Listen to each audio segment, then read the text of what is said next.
Vamos a por la ponencia Tecnología, Ciencia, Economía y Derecho.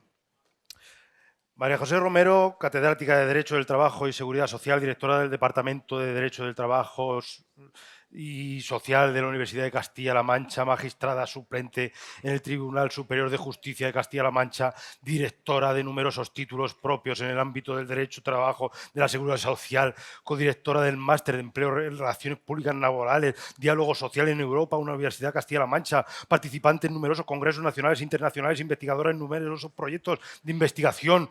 Sigo, autora de monografías, así como de numerosas obras colectivas, artículos, miembro del Consejo de Asesores y científicos de numerosas revistas jurídicos laborales y de la Seguridad Social.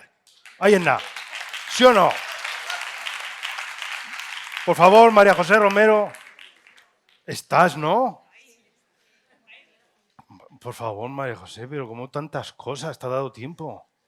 Con lo joven que eres. Gracias. Gracias. Muchísimas gracias. Sí. Tú ya te ubicas.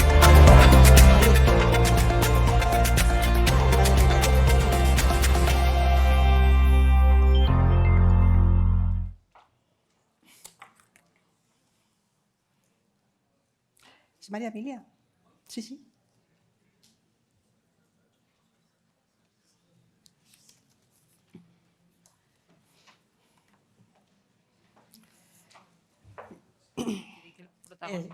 No, ya. Es que yo presento a María Emilia, hago de moderadora. Entonces, bueno, pues muy agradecida a la organización. Gerardo, muchísimas gracias por la invitación. Además, es todo un honor estar aquí, doblemente por compartir mesa con María Emilia Casas, pero también porque participo en mi casa, en la Facultad de Relaciones Laborales, en la Universidad de Castilla-La Mancha, y para mí pues es todo un honor. Presentar a María Emilia es una delicia, sobre todo por dos razones, porque es compañera y amiga, y también bueno, voy a hacer un breve resumen de su currículum, señalando las cuestiones más importantes dentro de este evento tan importante de PYME, digitalización y mujer y ciencia, ¿no? María Emilia fue la primera catedrática de Derecho del Trabajo y la Seguridad Social en España. En 1998 ingresó en el Tribunal Constitucional como miembro más joven de la historia del Tribunal Constitucional.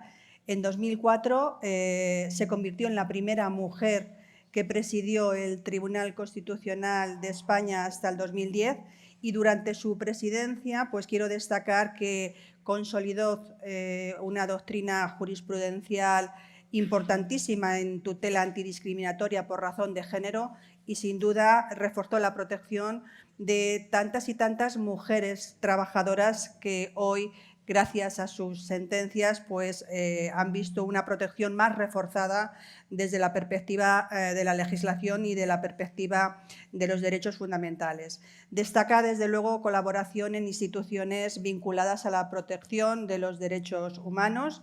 Es consejera de Estado en la actualidad del Gobierno de España y ha sido bueno, pues, nombrada doctora honoris causa en multitud de universidades.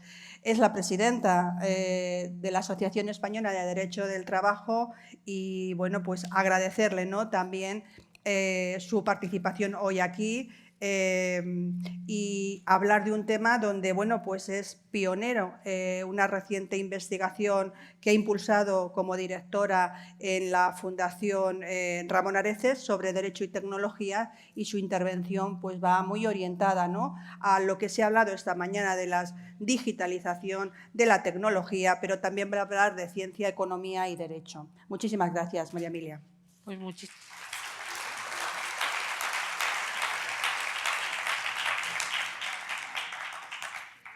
muchísimas gracias, querida María José, por tus amabilísimas palabras de presentación, por acompañarme en esta mesa. Ambas estamos en la Junta Directiva de la Asociación Española de Derecho del Trabajo y de la Seguridad Social, y realmente María José es un puntal en la Junta Directiva y en tantas cosas, lo ha sido en esta facultad y lo sigue siendo, y para mí es un honor que ella me presente, y además ser amiga, ser cercana a María José.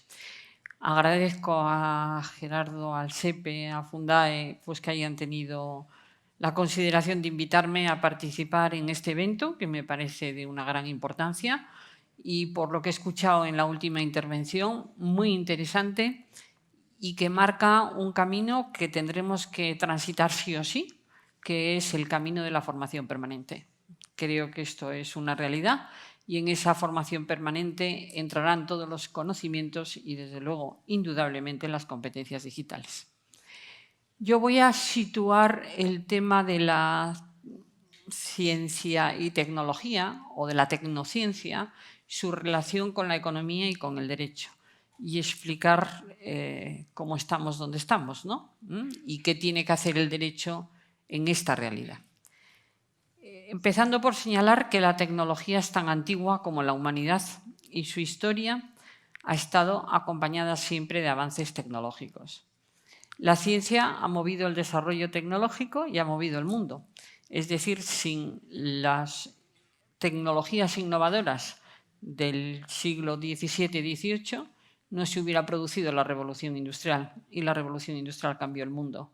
Fue un cambio de una potencia que se ha comparado exclusivamente con la revolución del Neolítico o con el descubrimiento de América. Cambió la vida, cambió la sociedad, cambió la organización económica y política, organizó de un Estado liberal de derecho el paso hacia un Estado social de derecho y, por tanto, cambió las estructuras de la sociedad. Los que fueron contemporáneos de la Revolución Industrial han dejado una literatura magnífica acerca de lo que significó la Revolución Industrial y describen ese cambio como un cambio, como describimos hoy, el cambio tecnológico, el cambio digital y el cambio climático, un cambio que afectó a todas las esferas de la vida humana. Y muy decisivamente, claro, es al trabajo, porque en ese momento se inició en masa el trabajo por cuenta ajena como fenómeno crítico para el vivir en la sociedad. Trabajo por cuenta ajena o trabajo subordinado, trabajo asalariado, y las formas de organización industrial de recepción y pago de ese trabajo tuvieron como punto de partida la revolución industrial. Marcó una solución de continuidad en el devenir histórico, o es lo que hoy llamamos un cambio cualitativo o disruptivo. Desde ese momento aquí han ocurrido muchos cambios. Por ejemplo, en el siglo XIX se señala que la invención del primer cable submarino que unió Europa con Norteamérica tuvo una incidencia tan revolucionaria, no tanto como la revolución industrial, pero que cambió absolutamente las comunicaciones y afectó fundamentalmente al derecho internacional. En el siglo XX hubo por lo menos 3 revoluciones importantes, que fueron el descubrimiento de la teoría de la relatividad, la física cuántica y el ADN, siendo la revolución de la física cuántica la más importante, porque de ahí vendría el transistor y, como consecuencia del transistor, la revolución del microchip ya en el siglo XX, las tecnologías digitales, las primeras computadoras electrónicas como ENIAC y UNIVAC en Estados Unidos, que aparecieron en los años 40 y 50 del pasado siglo, y suele situarse la aparición o el nacimiento de la era digital en la década de los años 60 y 70 del pasado siglo. Aunque la estemos notando ahora en sus efectos, esto viene de los años 60-70 del pasado siglo. Nuestras circunstancias políticas no permitieron que fuéramos conscientes de esta revolución, ni tampoco tenía un desarrollo tan importante como el desarrollo que tiene en comienzos de este siglo, aunque la inteligencia artificial también se descubre en el siglo pasado, pero a través de las utilizaciones de las aplicaciones de los móviles y de la apertura total de Internet y de la utilización de la web. Bueno, los que estudian los cambios tecnológicos dicen que ante un cambio de la tecnociencia, sea la ciencia la que produce el cambio, sea la técnica, sea la ciencia y la técnica, es imposible resistirse. Es imposible resistirse. Eso se llama determinismo tecnológico. Hay un avance científico y la sociedad no puede resistirse a ese avance científico. Ocurre que los tecnocientíficos señalan que ese cambio, sin una alianza con la economía, o llamémosle con quien tiene la posibilidad de hacer funcionar la economía, es decir, con los banqueros, con el dinero, con quien manda en la economía en cada momento, ese cambio no avanza. La tecnociencia tiene la capacidad de descubrir el cambio, los investigadores, pero necesitan una alianza con la economía. Y una vez que se ha producido la relación entre tecnociencia y economía, entra el derecho. El derecho tiene que regular el nuevo estado de cosas. Lo hizo tras la Revolución Industrial. Fíjense o fijaros, apareció el derecho al trabajo, el derecho de la seguridad social, pero apareció el derecho de la publicidad o apareció la sociología como disciplina para retratar la sociedad industrial, porque era algo desconocido hasta ese momento. Y ahora lo que tenemos que examinar es cómo incide el cambio tecnológico en el derecho. ¿Qué necesita este cambio tecnológico del derecho? ¿O cómo se va a comportar el derecho como consecuencia de la alianza entre el poder tecnocientífico y la economía? Bueno, esa alianza se puede ver en distintos momentos, pero posiblemente el inicio de la 10ª legislatura o la COVID, como quieran, pero el inicio de esta 10ª legislatura de la Unión Europea es un momento claro de alianza entre el capital y la tecnociencia. En el COVID se descubrió la necesidad del cambio tecnológico y del cambio climático y, por tanto, toda la tecnología, porque el cambio climático lleva tecnología y además de tener una tecnología propia, el cambio climático tiene que evitar dañar la tecnología digital, pero la tecnología digital tiene que evitar dañar la búsqueda de una economía ecológica, de una economía verde sin emisión de CO2, porque las nuevas tecnologías producen esas emisiones. Por tanto, son dos caminos que transcurren paralelos, pero que tienen que mirar uno a otro a efectos de no producir efectos perjudiciales en las metas de uno y de otro. Y a partir del plan de salida del Next Generation se produce una clara alianza entre lo que va a ser la digitalización masiva, una lucha tenaz por el cambio climático, y la economía y el derecho. Lo podemos ver en la Unión Europea y lo podemos ver en los Estados miembros, unos más avanzados que otros.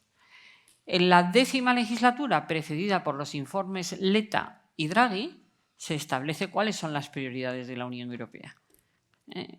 La Unión Europea necesita tener lo que se llama una soberanía estratégica, llamada por otros una independencia estratégica, porque lo que la COVID demostró fue la falta de industria de la Unión Europea, la no fabricación de productos básicos para defender nuestra salud frente a una invasión vírica como fue la COVID, y la necesidad de depender de cadenas de suministros que estaban a veces muy alejadas de Europa, y la aparición de una competencia para lograr productos, las mascarillas o las vacunas, productos sanitarios que Europa no era capaz de producir, y en concreto España no era capaz de producir.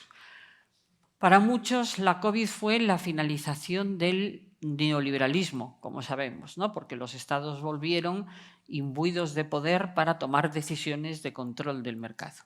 Y ahí se estableció un programa político-económico basado en la ciencia, de señalar que la Unión Europea iba a caminar a partir de ese momento por dos vías fundamentales, que era el cambio climático, atender al cambio climático y a la digitalización.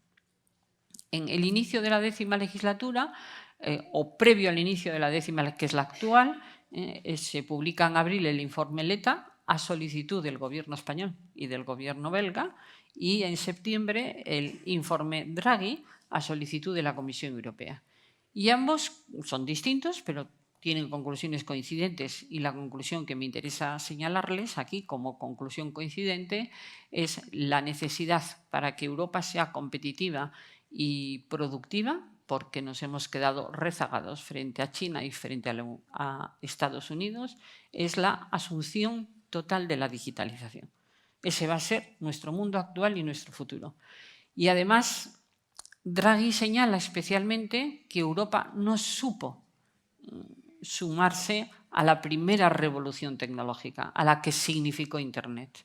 Y que nuestro retraso productivo y competitivo se debe precisamente a esa deficiencia tecnológica, que nos hemos quedado con una tecnología media, con una tecnología digital, no analógica, media, propia del siglo XX, más que del siglo XXI.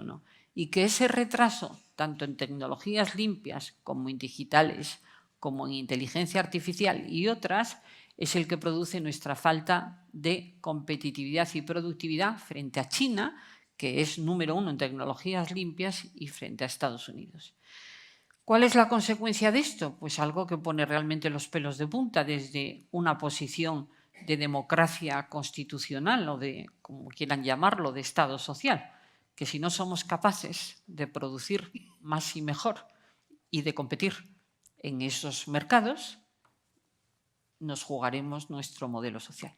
Esta siempre es la amenaza. No se puede tener dinero para todo.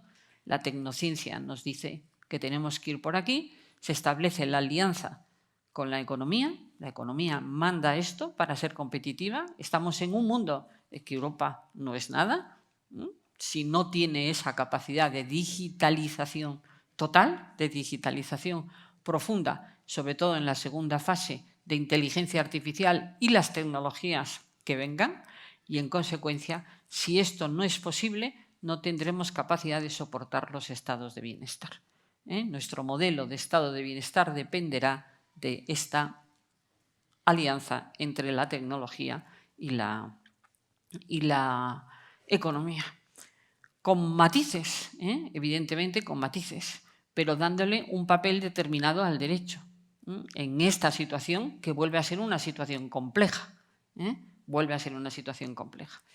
Antes de referirme a los contenidos específicos de ese derecho y a las grandes opciones de política del derecho que han de tomarse en un estado de cosas así, quisiera señalar que hay una coincidencia en ambos informes y en todos los analistas, y he escuchado la intervención anterior y va en esa misma dirección, acerca del que el futuro pasa por la competencia, por los conocimientos, por las cualificaciones, por las cualidades, por la capacidad evolutiva de esos conocimientos, de esas habilidades. No estamos en un escenario en que acabar un determinado grado, incluso un máster en una universidad como la que estamos o en otra universidad va a permitir trabajar de por vida, sino que las necesidades competenciales, las necesidades de cualificación son necesidades en evolución. En consecuencia, los ordenamientos deberán establecer, aquí lo tenemos establecido a medias, un derecho al aprendizaje permanente, que unido a la longevidad de la población significará que la universidad no será solo un lugar de jóvenes, sino un lugar de jóvenes y de mayores, que el sistema educativo preuniversitario tiene igualmente que acoger a jóvenes y a mayores, y que ese derecho hay que buscar las maneras de financiarlo, con participación de los Estados, señala la Unión Europea, con participación de las empresas, pero que las empresas deben ir a estrategias de mantenimiento de la mano de obra y no de despido ante el cambio de competencias, ante las cualificaciones. Y si el cambio y la adaptación competencial no es posible, porque habrá personas en que esto no es posible, la justicia material, que no formal, de los procesos transicionales, de los dos grandes procesos transicionales en el que estamos inmersos, el cambio digital, el cambio tecnológico y el cambio climático, exigirán que los sistemas de seguridad social se reformen para incluir como riesgo protegido la obsolescencia de las cualificaciones, para aquellas cualificaciones que vengan absolutamente obsoletas y produzcan un resultado de exclusión de esos procesos transicionales, por tanto, de exclusión de los mercados de trabajo. Aquí habría que hacer no tengo tiempo para hacer muchas precisiones, pero habría que hacer por lo menos la precisión de la incidencia del género, mujer, hombre, y la incidencia de la edad en estos procesos, ¿no? En principio, la primera automatización, aquella a la que no nos sumamos, parece que tuvo una incidencia mayor en mujeres que en hombres porque afectó a lo que se llaman las escalas medias, las clases medias de las clasificaciones profesionales, desplazando esas clasificaciones medias hacia la parte baja de la clasificación y permitiendo que algunas subieran hacia la clase alta, porque se ha producido no solo un cambio de cualificaciones, sino dentro de una cualificación un cambio de tareas. Por ejemplo, pues las tareas que hacían los médicos, varones, aunque hoy hay mucha mujer médico, la hacen las enfermeras, mujeres. Hay una destarificación, destarea dentro de la cualificación producida por el cambio pues, de la tecnología, que es muchísimo más utilizable o más extendida esa utilización que en el pasado, que podía ser casi el secreto médico. Pues señalaba que el establecimiento del derecho a una formación permanente tiene que ser un derecho igualitario de mujeres y hombres, sin diferenciación de ciencias y letras, desde las edades más tempranas en la enseñanza, para evitar la desigualdad, ¿no? La diferencia que hoy existe entre hombres y mujeres en la tecnología, lo que se llama la brecha digital, porque son más hombres que mujeres los que están familiarizados con las ciencias STEAM, con las formaciones STEAM, que mujeres, y en consecuencia una manera de evitar la desigualdad por género es una formación igualitaria en porcentajes entre hombres y mujeres, porque, bueno, teniendo en cuenta las proyecciones que hacen las grandes instituciones de gobernanza mundial, que son ciertamente de gobernanza económica, pero también las universidades, que hacen informes científicos sobre la evolución del empleo, parece que el empleo en STEAM va a crecer notablemente en los próximos años. Hay algunas predicciones que ponen los pelos de punta, ¿no? Que hacia el año 50 el 75% de los empleos en un modelo de empleo europeo serán STEAM. En consecuencia, si tenemos una presencia de mujeres de un 12, un 11%, un 30%, apenas en inteligencia artificial, escribimos poco las mujeres sobre inteligencia artificial, somos un 12% en los repositorios de inteligencia artificial, mujeres que dirijan empresas de inteligencia artificial no llega al 3%, en consecuencia tenemos una realidad ahí muy importante, que si no sabemos superar producirá una brecha tecnológica que se unirá a la brecha maternal, a la brecha salarial, a las brechas tradicionales que producen la desigualdad de la mujer. Y luego la mujer y el hombre por edad, ¿no? Porque en el informe Draghi se dice que en unos años por primera vez asistiremos a un fenómeno que la humanidad ha desconocido, que es que no haya crecimiento de población activa por abajo. No haya crecimiento de población activa por abajo, como consecuencia de los índices de natalidad. En consecuencia, las migraciones tendrán que atender esa situación, pero parece que el pronóstico es que tampoco los países de origen van a tener las tasas de natalidad que tenían en el pasado. En consecuencia, que hay que formar un mercado de trabajo para mayores, no exclusivamente para mayores, pero en unos años necesariamente para mayores. Y la edad es otro factor de discriminación. Por tanto, en las edades a partir de 64 años, esos esfuerzos de adquisición de competencias digitales, al menos competencias digitales básicas para la permanencia en el mercado de trabajo, las edades de jubilación se hacen cada vez más alargadas, porque es lo que exige la longevidad de la población. Eso precisa ser ayudado, ser acompañado ese proceso de un proceso de enseñanza permanente. Una reflexión final sobre este asunto y una última sobre los cambios del derecho. Una última reflexión es que es posible que no llegue con que los ordenamientos reconozcan el nuestro, verdaderamente permítanme que sea tan cruda al calificarlo, vergonzoso, como reconoce el crédito horario. El crédito horario a lo largo de 5 años, que no llega a 10 horas de trabajo, de formación. Es decir, que ahí tenemos que desarrollar unos derechos de conciliación, como hemos desarrollado los derechos de conciliación de la vida familiar y la vida laboral, tenemos que desarrollar unos derechos de conciliación entre la etapa formativa y la etapa laboral. Es que tenemos que caminar necesariamente en la estela de los derechos de conciliación para permitir etapas de no trabajo, pero financiadas, ¿no? Para formar, porque las personas no pueden vivir sin una remuneración. Estamos hablando de un trabajo digno y de unas sociedades dignas en que la tecnología sigue respetando la dignidad de las personas. Y un elemento de dignidad es un sostenimiento económico, que lo dará para el que no pueda la seguridad social, como he señalado antes, pero que lo tienen que hacer los mercados de trabajo, que tienen que cambiar radicalmente en esto, y elevar a la categoría principal, los derechos de formación. Esto a mí no me cae ninguna duda y la modificación del Estatuto de los Trabajadores en este punto me parece más que urgente, más que urgente. Bueno, aparte de ello, una reflexión global y cierro porque me estoy quedando sin tiempo sobre el derecho. ¿Qué papel tiene el derecho o qué papel le da al derecho la alianza entre la economía y la tecnociencia en este mundo digital, en este mundo de inteligencia artificial y en el que tenemos, si queremos que el planeta sobreviva, luchar contra el cambio climático? Pues es curioso, pero aquí vuelve que el derecho no debe intervenir demasiado, que el derecho es un obstáculo. Y es un obstáculo sobre todo para las pymes.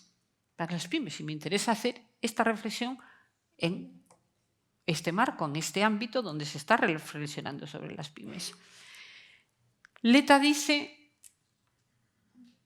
que no hay que ir a las directivas, porque las directivas tienen un sobrecoste, las directivas de la Unión, porque los Estados transponen por arriba. Y entonces es el nivel uniforme de protección que fija la Unión y cada Estado dice, no, voy a mejorar esto, no. Entonces hay que ir a reglamentos. Y no tengo tiempo para explicarles, que hubiera sido una cosa importante también, pero en 30 minutos no da tiempo, los reglamentos digitales que ha aprobado la Unión. Hay más de 100 normas digitales o sobre contenidos digitales en la Unión, y más de 170 reguladores en la Unión. Por tanto, hay un mundo jurídico ahí que no podemos desconocer. Y ese mundo jurídico está dotado de reglamentos, de servicios digitales, de mercados digitales, reglamentos, pero los que más podemos conocer, porque afectan a los derechos de las personas. Protección de datos, un reglamento. El RIA, inteligencia artificial, un reglamento, una norma dura para que los Estados no la manejen. No obstante lo cual, eso es derecho duro, es hard law, no soft law. Y tanto Letta como sobre todo Draghi, especialmente el informe Draghi, dice no, tampoco reglamentos. Tienen que ser normas incentivadoras de la digitalización y no normas que pongan puertas al campo. Ocurre que si ustedes manejan el ChatGPT, por ejemplo, para preguntarle cualquier cosa al ChatGPT o a cualquier otro sistema de inteligencia artificial, el chat se alimenta de sus datos y aprende, utiliza masivamente nuestros datos personales y aprende de esos datos. Por tanto, el RIA que tiene, pues unos elementos de fundamentalidad de derechos. Cuando señala en un sistema de riesgo, no está autorizado un sistema de inteligencia artificial en Europa. En cualquier sistema de inteligencia artificial que pueda estar en la Unión Europea necesita una supervisión humana. Claro, ¿qué dice Draghi? Así no podemos competir con China y con Estados Unidos, que no reconocen derechos. Pero nosotros queremos una Europa con derechos, ¿no? Con una Europa que respete nuestros derechos fundamentales. Bueno, por tanto, ese derecho mínimo, ese derecho vacío, ¿no? Ese derecho de recomendaciones, creo que no estará a la altura de la etapa tecnológica. A la altura de la revolución industrial estuvo el nacimiento del derecho del trabajo, nada más y nada menos, y el derecho de la seguridad social, que instaló sistemas de bienestar en Europa. Ciertamente, a partir de la crisis de los años 70 y de la vuelta de las ideologías neoliberales, hemos pasado unas etapas de poco estado de bienestar, pero afortunadamente volvieron en la COVID y parece que en algunos países han vuelto para quedarse. Ojalá esta sea la realidad. Pero la tecnología, que la tenemos que aceptar, no puede ir contra los derechos fundamentales. Yo creo que esto merece una reflexión profunda sobre cuál es el papel del derecho, que tiene que seguir siendo el tradicional. Me parece que el papel de la ley y de la dignidad democrática de la ley es absolutamente central. Posiblemente el derecho de la etapa tecnológica contemple otra relación entre ley y reglamento, porque aspectos que pueden variar muy rápidamente y que sean muy técnicos, como ha pasado, por ejemplo, en el ordenamiento de la prevención de riesgos, puedan ir en reglamento y no necesariamente ley, y un instrumento que necesariamente tiene que revalorizarse en el derecho de la etapa digital, que es la negociación colectiva en todas sus modalidades, y sobre todo en la concertación social. En la concertación social para asegurar la justicia de estos procesos, para asegurar que si lo que dice el Fondo Monetario Internacional, que en el mundo los sistemas de IA afectarán al 60% de los empleos y se llevarán por delante la mitad de ese 60% de empleos, haya sistemas de formación continua en otras tareas y haya sistemas de seguridad social. Esto es necesariamente lo que tendremos que garantizar. La Unión llama a los interlocutores sociales más que antes, a partir de la Comisión Europea anterior. No sé en esta si se mantendrán las cosas de la misma manera, porque las comisarías que la presidenta de la Comisión ha creado no dan una buena impresión en sus títulos, ¿no? Hay una, por cierto, que se llama competencias y cualificaciones, pero si ven, ha desaparecido el empleo, Gerardo. El empleo ha desaparecido. Esto no es un buen síntoma, ¿no? Queda dentro de las competencias de cualificaciones, porque Europa nos muestra que para tener empleo es importante las cualificaciones, pero no da buena impresión o es una llamada de atención en positivo. Bueno, lo que quiero hacer como reflexión final es señalar que el derecho tiene que estar a la altura, tiene que seguir garantizando estados sociales, tiene que participar, dar un lugar muy reseñable a los interlocutores sociales, que tienen que asegurar la justicia de esas transiciones, y donde estaba, tienen que asegurar que si hay incremento de la productividad, que es la tesis de Draghi, hay incremento de la productividad y de la competitividad como consecuencia de que abracemos absolutamente la digitalización, si eso es así, el reparto de las ganancias de productividad y de competitividad tiene que ser un reparto justo. Tiene que ser un reparto justo. Lo que no podemos ser es a sociedades que no sean redistributivas y que la redistribución vaya a mecanismos asistenciales, meramente asistenciales.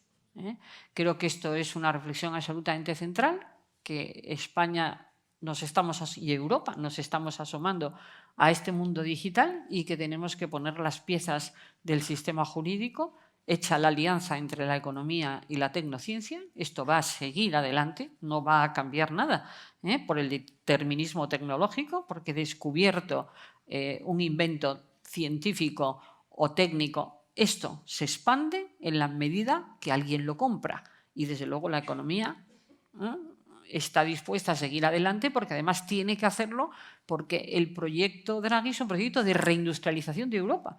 Es que si no, Europa se queda sin nada. Hemos visto a los líderes europeos el fin de semana pasado con el tema de la guerra, ¿no? Y con la discusión de qué parte de los dineros van a ir a armamento, que esto va a competir con el tema de la tecnología y de las competencias y de la inversión en personas.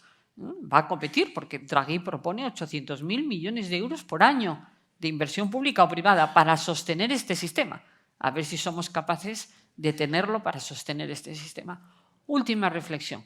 El derecho tiene que seguir siendo lo que es, ¿no? expresión de la voluntad general, del pluralismo político, de las mayorías gobernantes con sus ideologías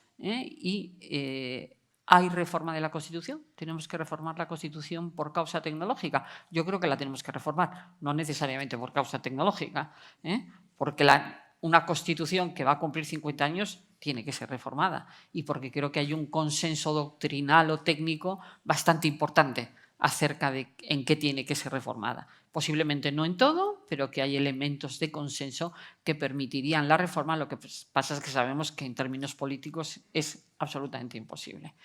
Bueno, yo soy absolutamente contraria a reformar la Constitución para repetir el listado de derechos fundamentales analógicos en un listado de derechos fundamentales tecnológicos, porque me parece que los derechos fundamentales son los mismos, son universales en una y otra realidad, aunque la analógica la dejemos atrás y vivamos en la digital. Sí me parece que para la vida digital la construcción que ha hecho el Tribunal Constitucional desde el año 2000 sobre el contenido esencial del derecho a la protección de datos, que sabemos no está nominating en la Constitución española, en el 18.4 habría que recoger el derecho a la protección de datos en el 18.4 de la Constitución española. Y creo que habría que reformar el derecho a la información, porque el derecho a la información en la Constitución está previsto para una sociedad democrática que necesita una prensa libre. Es un derecho de prensa, es un derecho de formación de opinión pública. Y me parece que el derecho a la información de los mecanismos, de los algoritmos, de todos los mecanismos que toman decisiones anonimizadas o no anonimizadas, pero siempre colectivas y se aplican a las personas, los derechos de control sobre esas decisiones de conocimiento y de transparencia de esos sistemas sí que deberían tener un lugar en la Constitución. Porque en esta nueva sociedad la afirmación de los derechos es importante. Yo participo de la idea, y con esto concluyo, de que esta sociedad tendrá sus beneficios, de que no podemos mirar hacia atrás y no estar en el progreso científico. Eso es una lucha ignorante, aparte de absolutamente ineficaz, pero que la sociedad hacia la que caminemos tiene que ser una sociedad con derechos. Y concluyo. Y en términos de igualdad real y efectiva. En términos de igualdad real y efectiva.